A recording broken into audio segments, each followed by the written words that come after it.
In a world where extreme competition exists everywhere, what does it take to have success in your career and in life? Join me, Nirvana Chaudhary, as I sit down with some of the most successful individuals to discover the secrets to their success, what continues to drive them, and to hear a few exclusive stories in the process. What drives them and their success code, their mantra for making it bigger.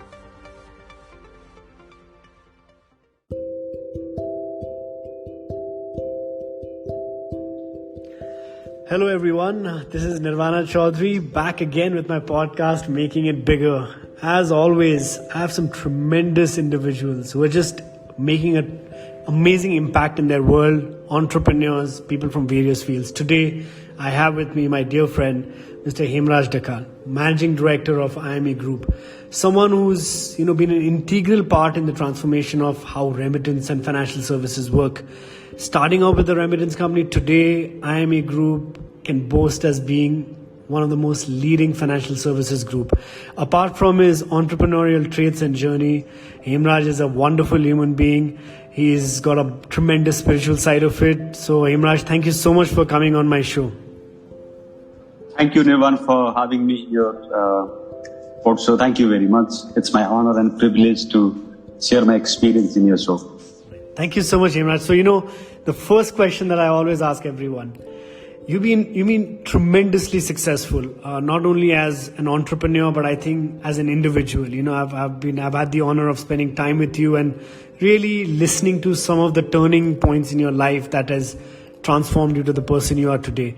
What do you consider is your success mantra? What is it that really drives you? Thank you, Nirvan. I think from my perspective, I have considered a few things, especially for success mantra. It's not just about the professional life, just you are creating the company. It's also about how you are balancing your life with your, mental fitness, with your physical fitness, with your, the relation fitness with your dears and dears. And I think that is also considered as a success, what I believe is that one. So from the business perspective, I believe in, finding the solution, especially in the problem areas, wherever the crisis is there, the opportunity is there. That is one of the principles. So wherever, I start the business, wherever I take the new journey, I always try to give back something solution which can change the life of the people, which can impact the life of the people. That is one of the most important things. And the next one is it has to be innovative things, so that nothing is repeating whatever people are doing. It has to be a new one, and it has to create ample amount of opportunity, and it has to impact the day-to-day, how do I say it? Impact the life of the people, day-to-day life of the people. That's the core area which I'm focusing whenever and wherever I start anything new. It's amazing, Aim. Whenever I'm listening to some of the most successful people, I think you've just hit the nail on the head. Having the right balance of time management, balance in your life, and being a problem solver. At the end of the day, I think what really differentiates a good and a great entrepreneur is being a problem solver with innovation, etc. It's amazing. And again, I think that entire trait of yours, also what people like to also hear is today, remittance, I remember because it was my first business, right? When I was 19 and a half, 20. Yeah. I remember in the year 2001, 2002, almost 90% of the money coming into the remittance was through hundi. Today, almost 100% is coming through proper channels like IME, Remit, etc. Year 2000 now, how did this idea of IME Remit come, which today, remittance in Nepal contributes to almost 28% of our GDP? How did this idea come to you? I'm really intrigued to hear about this. So Nirvan, I was living in Japan back in 94. When I was 19 years old, I went to Japan to study. And there I saw that Nepalese people were having difficulties in sending money back home because of language problem and because of also the traditional banking system problem. So when I was working there as a bartender in restaurant, I was also a good communicator, especially in the language. So I have realized that there was big opportunity, especially to serve to the community where they are having problem. I think that was my trigger point where I saw the big opportunity to transform the entire remittance system into the modernized way. So the IMA inception was started from Japan back in 1994. So later on, we have started our business from Malaysia. Because of certain regulations, we could not start the business from Japan, but subsequently we have expanded our business to different countries. So what I have learned during my, more than 25 years of journey in a remittance industry is that the requirement or the service delivery of the people that time was having big gap between the delivery and the expectation of the people. So that's how I have realized that there was a big opportunity, especially in the remittance business, and not only from one countries, but later on, Nepalese youth were going to different countries for an employment, and we have been able to identify that opportunity, and we were blessed to have the timing, I would say, and to expand the business to cater all the Nepalese wherever they were living. So that was the timing when we started the business. So looking at the current time, when I look at my almost like 25 years of journey, so we were able to identify the opportunity. We were able to identify the problem. We were able to, invest into the technology. We were able to innovate something new, because those days sending money from Japan to, let's say, Nepal village area, would have been taking almost like more than a month. But if you look at the today's scenario, the money is reaching in almost like in a minute, right?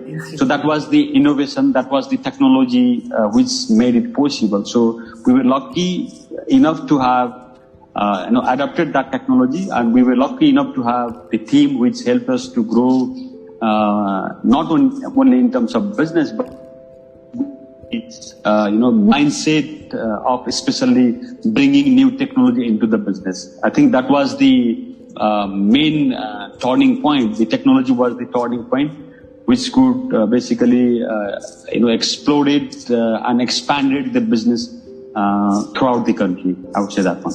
It's absolutely amazing. Aim, this particular sector is so close to my heart, but let's say from my personal experience, right, I got in an international brand, but what you've done is you've created a brand from our own hometown, which is now gone overseas, and that's something to be tremendously proud by. And I still remember the time when I was just 19, 20. I used to go to central banks and try to educate them, try to tell them that how important is money remittance, and all the people who are working hard to be able to send their money, and there was such a huge bottleneck. So again, from your success mantra of identifying a problem, creating a solution for it, bringing in innovation to it, having the right set of people who sort of the vision matches to yours, and executing it with a larger vision. I think it's an amazing lesson to be learned for all of us, right? And that again shows how coming from a remittance idea today, being a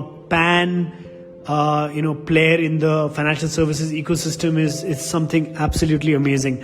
A lot of us today we talk about spirituality, right? And today I think your family, how you've sort of put Chandragiri as a destination on its own, for people to go and get on the spiritual side of it with the comfort of luxury, a high-end brand coming up on your own to it. It's amazing.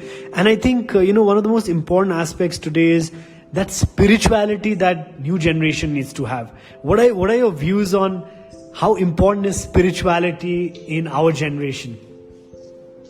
I think I'm the true believer of spirituality. I myself follow the spiritual path as well. The Chandagiri idea was basically, immersed when I was living in Malaysia for quite some time, and I used to go to Genting Highland for any guest coming from Nepal to entertain them over there. When I saw that temple, the entire the hills, then I had a dream of creating something in Nepal, and subsequently that dream turned into reality. And the history and myth combination is very much integrated and inculcated into the Chandagiri path. And if you look at the spiritual aspect of the Chandagiri hills, we do have a myth about the if you look at the Swastani's Bhartakabha, the wife of Sati Devi, the wife of Shiva. Shiva's body was basically demised in different parts, and one part was demised in Chandagiri hills. And more than that, the unification of the Nepal was also somewhere reflected in the Chandagiri. And from my perspective, whenever I go there, I used to do a lot of meditation. Even today, I'm not missed for a single day to meditate. And when I reached there, when I saw that hill station, when I was meditating over there, I think the thought process is changed after you go there. You see the mountain, you meditate from there because of the almost like 360 views of Himalayas and all. The spiritual path is basically required for for each and every humans, each and every people today, because the world is so busy. We are busy with a lot of distraction, gadgets, this and that. But if you don't switch up somewhere, then you may be lost in the real path. So I'm very much true believer of the spiritual path. The first time when I met Sri Sri Ravi Shankar ji about 20 years back, then I have started to follow his ideology, follow his path, and started doing meditation. And I'm not missing single day meditation. So every morning, no matter what, I will have to do my meditation at least for 30 minutes, and to start with the day for other works. That's my takeaway from the spiritual perspective. You just got a smile on my face the minute you talked about my guru. It's had a profound impact in my life as well. They say that when the mind is still, the entire universe will surrender, right? And it's so amazing. I mean, now I can completely, I think, close down the the net that it's a holistic leadership that you've developed. My last question is, not many people know this, but at one point you were quite the tennis star, right? And I've seen this again, another trait of a lot of successful people, that somewhere or the other, while growing up or in parallel to whatever they're doing, they have a sense of winning, they have a sense of excelling, right? And you've won tournaments across, even in America, in tennis and all of that. A tennis star, an entrepreneur, someone who's into spiritual, sports teaches you a lot. What has tennis taught you? Winning in tennis taught you? Yeah, I think what I have learned during my almost more than 25 years of tennis life, one thing I have learned from that is, nothing is impossible. That is number one. Number two is, when you are playing the game, winning and losing is part of the game. So you have to accept the defeat, or you have to accept the losing also. But you're gonna learn a lot. And tennis is a game. No matter how expert you are, you need to train yourself to go to the next level. Every day you have a new learning. Every day you have a new skills, right? So this is like continuous learning process and never giving up. And in tennis game, there is no such thing like winning or losing. So what I have understood is that there is only two things: whether you can win or you can learn. Nothing you can lose from the tennis. That's what I understand. And I have tried to implement into my professional and personal life as well. I think it has helped me a lot to understand more internally and to understand myself better. Thank you so much, Aim. This is absolutely been amazing for me. Your perspective in life. I think how you're so clear on your principles in life, whether it's personal, whether it's business, the clarity you have towards your spiritual purpose, and the purpose from even a game where there's learning and from winning and losing. I've really, really enjoyed this podcast. I'm sure a lot of people who listen to this will learn as much as I have. Thank you so much for your time. I really, really appreciate it. Thank you very much, Nirvana, for having me into your podcast. And it was really amazing experience of sharing some of the thoughts over here. Thank you very much.